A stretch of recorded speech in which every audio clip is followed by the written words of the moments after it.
Getting into this episode of GH. At this point, I'm getting sick and tired of BLQ and Lulu going back and forth. It's redundant. Like the same conversation over and over again, the same argument over and over again. It's annoying. Like if Lulu want to tell Dante the truth and she hates keeping his secret so much, then fucking tell him. Tell him. It's that simple. Because let's be for real. Chase threatened to arrest her, but let's be honest here. Martin is her uncle. Martin is not going to press charges against her. So if Martin is not cooperating with authorities and he's not going to press charges against her, they literally have no case. Martin could lie and say, oh, Lulu didn't break in. I told her to go in. He could easily say that and they have no fucking case. Problem solved.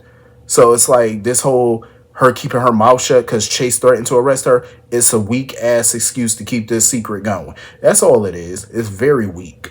They could have came up with something better than that because that shit was weak.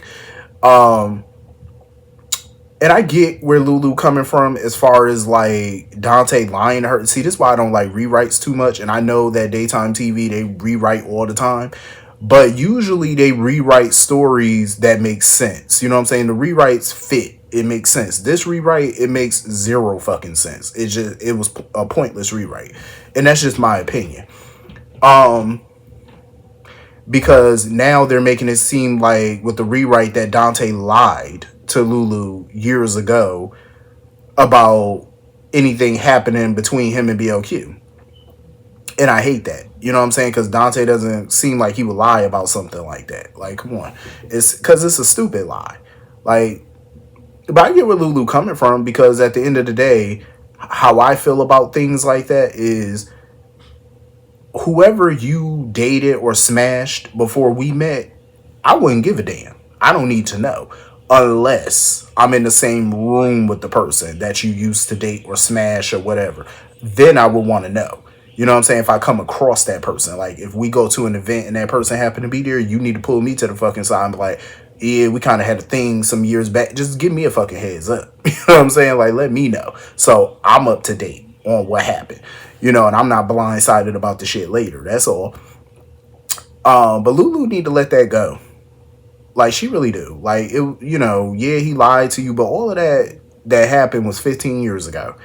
You know, as far as BLQ, you know, trying to get with Dante for money and all that, drugging him for money, trying to break them up. That was 15 years ago. How many times we got to hear that shit?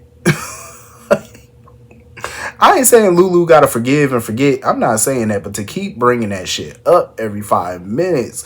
And that whole thing is the basis of her dislike of BLQ. And it's just like, damn, like, you gonna beat that dead horse? We've been hearing that shit since she woke up from the damn coma. Like, shut up with that. I don't care. But yeah, Lulu, she just need to move on with her life. And I feel like her quitting her job was dumb as shit. Like, she just basically said she wanted to move into her own place. She want her kids living with her. How you gonna do that if you quit your damn job? Like, you have teenagers. Teenagers are not cheap. Clothes, their social life, that shit ain't cheap. So you might want to go back and beg for your position back. I'm just saying, like, you might want to reconsider that term, you know, that resignation. I would think she would. So anyway, Gio and Emma, they had a good idea. They did. But I agree with BLQ. At this point, they need to let it go. Like, getting in between Tracy and Drew is not what you want to do.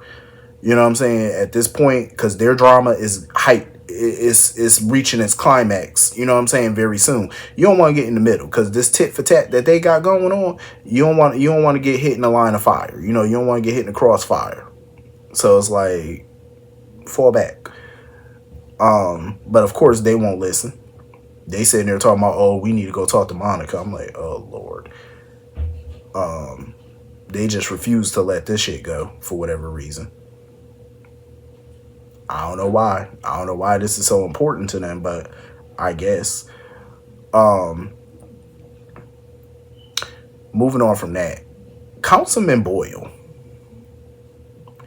Him and Drew need to go play in fucking traffic.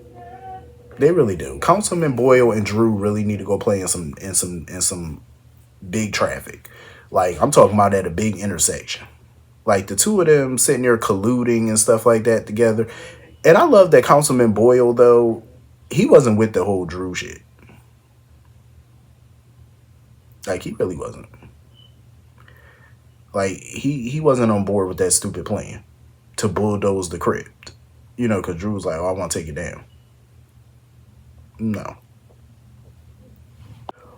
Like, Drew really tried to exploit the fact that the councilman has connections with public works, so now he want the damn crypt torn down right now. That councilman was like, listen, that's your family, that's your battle. You handle that. And I agree, because at the end of the day, it ain't got shit to do with Boyle. You know what I mean? And Drew, you could tell he's so green when it comes to politics, because he really thinks because he's a congressman, he got all the clout in the world now, and he could do whatever he want. Talking about, oh, the quartermains think they're above the law. No, you think you're above the law. You think you can do what you want to do. You're using your position for personal shit that has nothing to do with your position. You know what I mean? And the fact is, he's new. Like, you've never been in politics a day in your life. You know, you are new to the game. You don't have that experience yet. You haven't made connections yet that will help with your personal vendettas. There's politicians who can get away with shit like that because they've been in the game for fucking forever.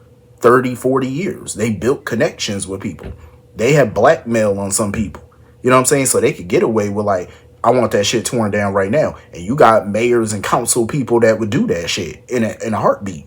But he's new. You ain't got that. You ain't got that clout yet. Like, you can go sit down somewhere. And that's what Drew needs to understand. You are very green, sir, in this battle. And a lot of people, funny thing is, a lot of people are not going to be quick to do battle with the Quartermains. Like, you're talking about a family who's been around forever, who's made big moves in that town forever, who's donated to every fucking charity you could think of, who built several wings at the fucking hospital, and you think local politicians are gonna go up against that family for you? Drew, please go sit down, have several seats. You're gonna lose. You're gonna lose. But Councilman Boyle, oh, he up to shenanigans, like he is, because I love how Laura threw that shit in his face. How he wants to sit here and throw her friendship with Sonny in her face. I love how she threw his financials in his face, because she was like, I file my financial information yearly. She said, it seems like every year, yo ass, you avoid that shit every year. So I said, oh, it sounds to me like he getting some money on the side that he don't want to, put out there. That's why he be avoiding putting out his finances every year like you're supposed to do. So he's shifty. He definitely shady. But what he said about Laura and Sonny's relationship is not off base. You know what I mean? Because it is, questionable, her relationship with Sonny. You know what I'm saying? Like the mayor being all buddy-buddy with the town thug. That's not a good look. It's really not. So she would have to kind of distance herself from him for her career. Because I don't see how constituents would be okay with their mayor being friends with the local mob boss. Like, that's not a good look. You know what I'm saying? Especially now with the Esplanade project being delayed. And don't get me wrong, Laura had, valid concerns about, going to Sonny to get the property because she knows Sonny not going to sell them that property. That's a very, valuable piece of asset. So I get that. But in the eyes of the public, that's not a good look. You know what I'm saying? Because any other mayor would have fought tooth and nail to try to get that property. She hasn't lifted a finger to try to get it. So that's going to, make people question her. But I do love how Jordan had her back after she left, because Councilman Boyle definitely tried to play Jordan against Laura by, souping her up to try to be the next mayor and all that type of stuff. And Jordan wasn't falling for that shit. Jordan was like, listen, watch your mouth when it comes to Laura. Like, you're not going to sit in my face and talk shit about her. It ain't going down. So I love that loyalty that she got, because Councilman Boyle is definitely going to be a problem. And he needs to be solved. Anyway, moving on from that. I loved Tracy, Stella, and Curtis today. And I totally agree with Curtis. Like, I'm glad that the article he put out didn't give Drew the credit that he was hoping it would have. And that's why Drew was so pissy and so mad, because he thought that the article was going to be favorable to him. And I'm glad it wasn't. I'm glad it wasn't, because at the end of the day, that's the whole reason he came out with this initiative in the first place. Drew just wants to look like the hero. He wants to look like the good guy, especially in the press, and he's mad because Curtis didn't give him that. And I'm glad he didn't. Serves him right, and he didn't even call him Quartermain. That man called him Drew Kane in the article. That shit was funny. Like, Tracy and Stella were living for the moment.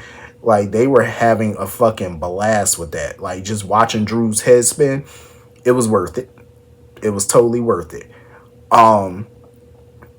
Even Tracy was surprised by Stella, because usually Stella is more proper. She doesn't like to, get her hands dirty. She don't like to do, she don't really like underhanded tactics. But Stella was like, nah, fuck that. She was like, I'm, right there with you. I do what I have to protect family. You know what I'm saying? She don't like nobody messing with her family. I love it. Stella and Tracy is definitely that friendship I didn't know I needed in my life, because I enjoy them. I totally do.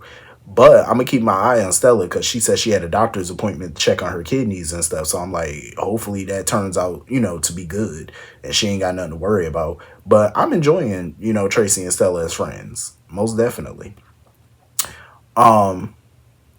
But I do agree with Jordan too. Like, Curtis is definitely going to have to watch his back with Drew, because Drew is a wounded animal at this point. He's not getting anything that he wants. He's losing the battle at every turn. He's going to strike back. You know what I mean? But I definitely feel like him trying to tear down the Quartermain crypt is going to backfire on him, because Curtis is not worried about Drew. Curtis feels like the more rope you give Drew, the more he's going to hang himself. And he is, especially with this crypt situation. Because if he gets that torn down and has his own relatives moved, that's not going to look good for his constituents. You know what I'm saying? The public is not going to be thrilled about that. So Drew's going to look like a total idiot in the media. And he already looks like a dumbass as it is. Anyway, moving on from that. Christina. Can somebody put this heifer in a facility, please? Because she's off her fucking rocker. Like, I'm over her. Like, her sitting at the grave talking about some old people not holding Ava accountable. Christina, you the last fucking person that should be talking about not being held accountable, because when have you been held accountable? Like, she does whatever the fuck she want, and all Sonny and Alexis do is clean up her shit and enable her to do the next bullshit that she's about to do. Because now she's convinced herself, oh, Ava gotta be stopped. And let me guess, she's gonna do something dumb. Sonny and Alexis are gonna work overtime to cover it up for her, instead of making her pay and hold her accountable for it. The same way she wants Ava to be held accountable. Like, Christina, go sit down somewhere. I really hope she does something very, very dumb, and it's something so big that even Sonny and Alexis can't get her out of. I hope so, because it will serve her fucking right. It will serve her right. Go sit down somewhere and get some sense. I ain't even mad at Ava. I'm not. Her standing there not trying to lift a finger to help Sonny. I ain't mad at it. I'm not, because this man basically wanted her to sell their child to him for $2 million. That's basically what he wanted. 2 weekends out the fucking month? What type of deal is that? That ain't shit. That ain't parenting. That's like a distant relative coming to visit. That's all that is. Like, I don't blame Ava, because I would have crashed the fuck out right there when he said that bullshit. So I'm glad she sat right there and watched that man just be unconscious, ain't lift a finger. Because she got a valid point. I mean, shit, if Sonny did die, shit, that worked out in her favor. Because now she'd get 100% custody of her daughter. She'd get full custody automatically. So that would work out perfectly for her. I don't blame her for not feeling no remorse. I wouldn't either. But I know her and Rick are probably going to be more determined than ever to find out what the hell going on with Sonny. I know they're going to try to figure out what was in his pill bottle, make some phone calls. They're going to snoop around. They're going to try to find something. Get to the bottom of it. Sonny is a complete idiot. Like, total idiot. Isaiah told him, you need to bump up your surgery. No, I can't do that. I got security issues I need to handle first.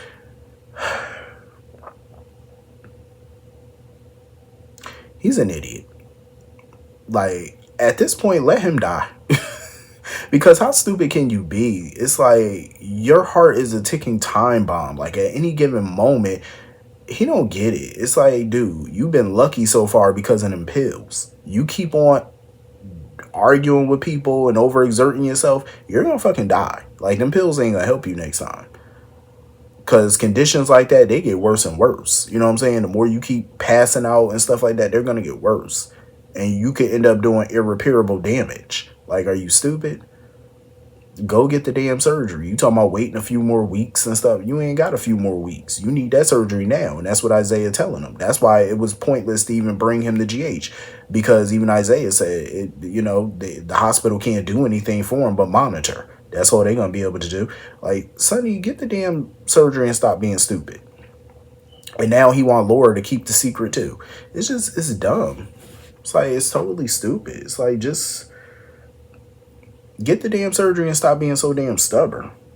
Like, my goodness. That's why I said I would just let his ass die. Just let him go at this point. Like, that's what he want to do. He want to be dumb. Let him be dumb. I wouldn't keep going back and forth with him.